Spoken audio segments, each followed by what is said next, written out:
আমার হাতে যে শাড়িটা দেখতে পাচ্ছ এটা আমি আজকে স্টাইলিং করব। তো এটা আমার মায়ের শাড়ি। এটার বয়স অলমোস্ট না থাক আমি বলবো না, তোমরাই গেস করো, কারণ এটার বয়স আমার থেকেও বেশি।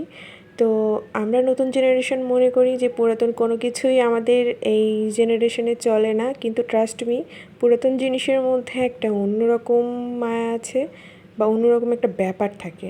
তো যাই হোক, আমি শাড়িটা পরে নিয়েছি এবং এর পাড়ের সঙ্গে ম্যাচিং করে ব্লাউজ পরে নিয়েছি।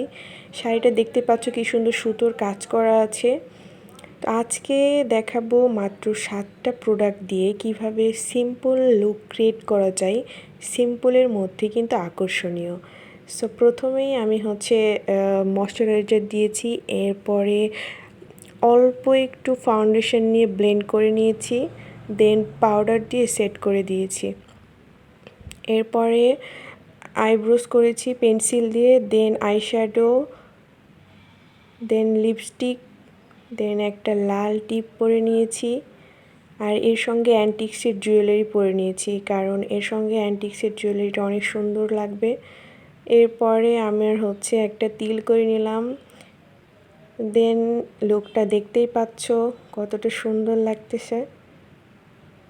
আর বিশ্বাস করো, শাড়িটা সত্যি অনেক সুন্দর, অনেক সুন্দর। আর শাড়ির আঁচলের কাজটা আকর্ষণীয়, জাস্ট মানে দেখার মতো ছিল কাজটা। তো এই 7টা প্রোডাক্টে রেডি হয়ে গেলাম। বাহ!